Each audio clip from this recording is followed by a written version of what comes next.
La casa de los Hughes quedaba en las afueras. Era la más alejada. Una media legua había calculado Martha cuando decidió caminar. Pero ahora, llegando al río, se sintió sofocada. En noviembre, el sol comenzaba a pegar fuerte en esos parajes sin vegetación. Se detuvo bajo uno de los pocos sauces del lugar. La pasividad del paisaje, el silencio reinante, solo quebrado a lo lejos por el canto de un ave, invitaban a la quietud y la meditación. Y eso fue exactamente lo que Martha hizo. Buscó dónde sentarse y en esa soledad, mirando cómo el agua convertía al sol en millones de luciérnagas, sus pensamientos se agitaron sin darle respiro. Estaba muy confundida por aquellas emociones contradictorias que le hacían perder de vista sus sentimientos. Lo que sucedía con John era tan inesperado que le costaba reconocerse a sí misma. En los días que siguieron a aquel té, solo se dirigían la palabra en presencia de otras personas, como si existiera entre ellos un acuerdo tácito para la apariencia. Ella, más activa que nunca, cumplía con todas las tareas domésticas y ayudaba en el campo con un vigor, con una vehemencia que le acortaba la jornada. Pero en la noche aparecían todos los fantasmas y la angustia contenida asomaba a sus ojos. Desde el lecho podía oír a su esposo llegar muy tarde. Lo escuchaba comer y adivinaba sus movimientos mientras él se desvestía. Entonces, con el corazón ahogado, se quedaba muy quieta para que él la creyera dormida. Aunque sabía que no estaba cumpliendo con sus obligaciones conyugales, ese era su límite y no quería ceder.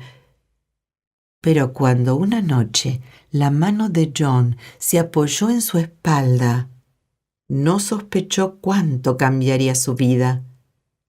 Lentamente, ese contacto se transformó en una caricia que la recorrió, la dibujó, despertándole sensaciones hasta entonces desconocidas, avasallando su resistencia, destruyendo su orgullo. Él se volvió tan sabio en sus profundidades que Martha, totalmente encendida, solo deseó recibirlo, tenerlo, sentirlo. Y así fue, hasta que un grito ahogado brotó de su pecho al mismo tiempo que ambos explotaban. Por la mañana, el mutismo volvió. Se sintió avergonzada. ¿Qué le quería decir John al provocarle esas emociones? Algunos días después, cuando lo acontecido se repitió, tuvo la certeza de que una nueva fuerza se había instalado entre ellos. Pero no se sintió feliz, pues este encantamiento en la oscuridad, sin su resistencia y sin otra manifestación de afecto, se le ocurría ilícito, inmoral, humillante. Se secó una lágrima con el dorso de la mano y, nuevamente en camino hacia la casa de los Hughes, pensó que tal vez la amistad de Emily la ayudaría a no sentirse tan sola. Emily levantó la cabeza de su tejido en el momento que su hijo Trevor se acercaba a Martha, que acababa de atravesar la entrada a la chacra. Ambos sonreían. Luego, tomados de la mano, avanzaron en su dirección. «Esto es lo que le hace falta», pensó Emily, y salió a recibirla. «Buenas tardes, Martha». «¿Cómo está Emily? Veo que Trev la ha acompañado hasta acá», dijo buscando complicidad en los ojos de su amiga. «Muchas gracias, Trev, por guiarme hasta la casa». El niño sonrió y, dando media vuelta, se alejó en busca de su perro. «Qué simpático es y qué desenvuelto siendo tan pequeño». «No es tan pequeño, ya tiene casi 6 años». Ambas mujeres se quedaron un segundo mirando cómo correteaba Y luego Emily dijo: «Pero pase, por favor, póngase cómoda. Aquí en la galería hay sombra y corre viento. Vuelvo enseguida con algo fresco para tomar». Martha se sentó en un banco de madera. El aire le golpeó las mejillas y entrecerró los ojos. Cuando los abrió, un ave atravesaba el cielo, enmarcado por los cerros grises. Martha se quedó extasiada contemplando.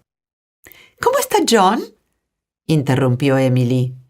«Supongo que bien. Viajó a Madryn hace 3 días. Si me permite el atrevimiento, Edward y yo pensamos que hacen una hermosa pareja». A Emily le pareció ver una sombra en el rostro de su amiga. «Gracias. Es linda su chacra», dijo Martha, escapando de esa mirada. «Falta mucho aún, pero está quedando bastante bien». «Ustedes llegaron en la Mimosa, ¿verdad?» «Sí, ahí conocimos a su esposo. Seguramente él ya le contó esa historia». No me ha contado y no quiero molestarlo con mi curiosidad, pero me encantaría saber cómo fueron esos años». «Duros, Martha, muy duros. Más de una vez me he preguntado por qué no nos volvimos a Gales». «¿Y por qué no lo hicieron?» «No lo sé», suspiró Emily observando el paisaje. «Tal vez porque de tanto querer que nos vaya bien, llamamos este lugar. O quizás porque esta tierra nos hace sentir libres, lejos de la influencia inglesa. Y aunque pasamos privaciones, también encontramos momentos de paz». «¿Dónde me dijo que vivían?» Emily, que al parecer no había escuchado, se reclinó en su asiento y contó. «Vinimos acá entusiasmados por el reverendo Jones de Bala, que nos hizo ver la situación de nuestro pueblo. No sé si sabe que las familias inmigraban por separado y, al mezclarse con otros, perdían el idioma y los hábitos, y lo peor, se alejaban de Dios. Nosotros no quisimos ese destino para nuestros hijos. Tampoco nos atraía quedarnos en Gales sin ser dueños de nada, con esos sueldos de miseria y los hombres muriendo en las minas». «¿Vivían en Liverpool?», insistió Martha. «No, nos conocimos en Liverpool, pero desde que nos casamos vivimos en Mountain Ash. Volvimos a Liverpool unos meses antes de emigrar», continuó Emily. «Un día nos enteramos de que el reverendo Jones daría una conferencia sobre una futura colonia galesa en la Patagonia. Recuerdo que yo también estuve en una de esas charlas, pero mi familia rechazó desde el principio la idea porque habían tenido noticias de que esta era tierra de salvajes. Edward se motivó con el propósito de conservar nuestras tradiciones y yo lo seguí. En ese momento no pensamos que nos iba a ocurrir algo malo. ¿Qué les pasó?». Emily quedó callada un momento y con una mirada profundamente triste dijo: «Perdimos a una hijita de 10 meses en alta mar. Ay, querida, cuánto lo siento», exclamó Martha mientras se acercaba y tomaba las manos de su amiga. Permanecieron en silencio. Una lágrima bajaba por el rostro de Emily. Fue solo un instante, un momento único en que sus almas vibraron. «¿Qué le parece una taza de té?», preguntó Martha y agregó: «Yo lo hago».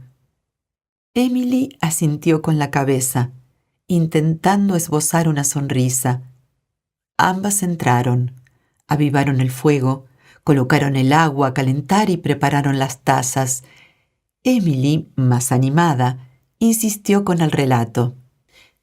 «John nos ayudó mucho, conversando y leyendo pasajes de la Biblia y también en lo práctico, con el cuidado de los otros niños. Yo estaba tan mal que no quería vivir. Sí, la fuerza de John nos hizo muy bien a todos». Martha hizo el té, lo sirvió y se sentó frente a su amiga, del otro lado de la mesa. Calladas, cada una revolvía su té. El asunto de John flotaba en el aire. Mientras Martha pensaba cómo hacer para que Emily contara lo que ella quería saber. Emily discurría, buscando las palabras adecuadas para mitigar los celos de su amiga. Ambas se miraban de reojo. ¿Qué hacían en el barco todo el día? Muchos asistíamos a las clases de doctrina y lectura y, si el tiempo lo permitía, al sermón dominical que se hacía en cubierta. Eran 2 los sermones del domingo. ¿Y el resto del tiempo? Se conversaba, se hacían juegos para entretener a los niños. En realidad, no tuvimos muchos sobresaltos. Solo una tormenta al salir y otra a la altura del Amazonas. También hubo anécdotas curiosas, como la del padre de Catherine con el capitán. ¿Se refiere al padre de la joven que Edward le nombró a John el día del té en nuestra casa? Preguntó Martha tratando de parecer natural. Sí, la misma, Catherine Williams, informó Emily como al pasar y continuó. Un día el capitán ordenó que todas las mujeres nos cortáramos el pelo porque había piojos. Imagínense, tantos días de navegación sin poder más que cepillarnos. Lo cierto fue que Catherine, que presumía de su belleza ante todos los jóvenes solteros, consciente de que su cabellera era uno de sus mayores atractivos, armó tal escándalo que su padre enfrentó al capitán con una negativa rotunda. Este, que era joven y bastante inexperto en asuntos de convivencia, sacó un arma y lo intimó de muerte si su orden no se cumplía. «Está bien, máteme», dijo el hombre impasible. El capitán, que no podía cumplir semejante amenaza, terminó dando media vuelta y se encerró en su camarote durante todo el día. ¡Qué bochorno!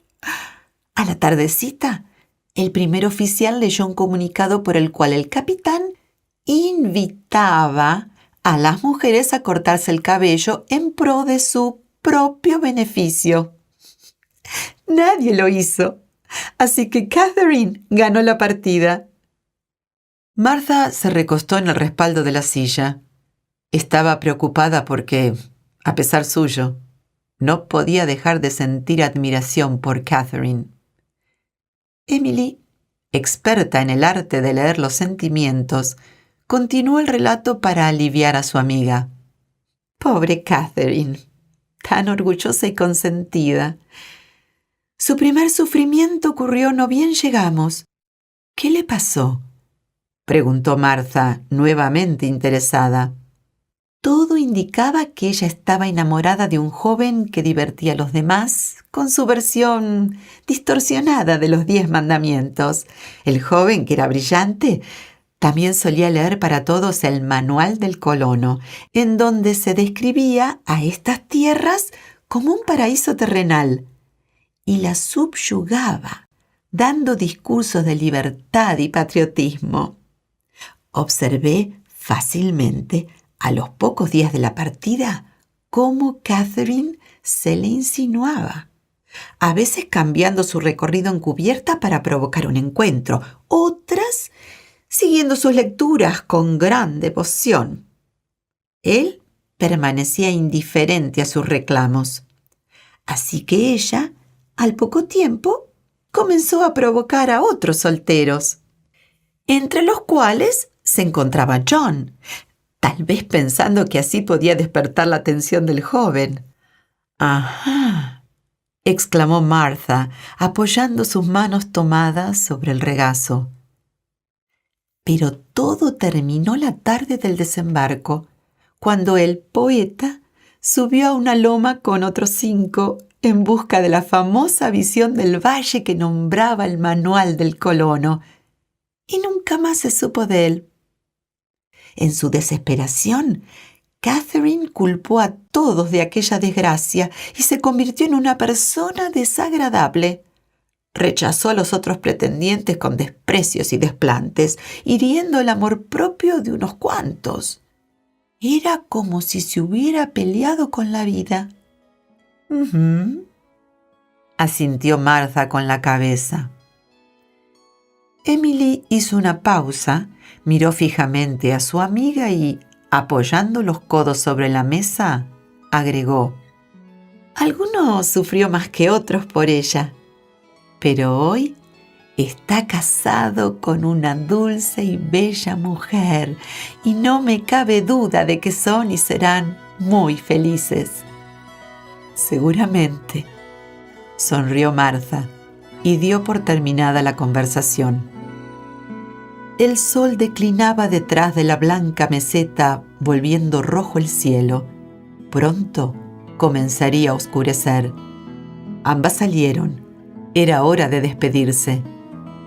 Emily observó que las mejillas de su amiga tenían mejor color. «Me voy, querida. Gracias por la invitación. Esta ha sido una tarde de gran utilidad para mí. Me alegro mucho, porque para mí también lo ha sido. Nos veremos pronto. Que Dios nos proteja. Que así sea». Martha se alejó por el mismo camino por el que había llegado. Emily, sonriendo, dio media vuelta y entró para hacer la cena.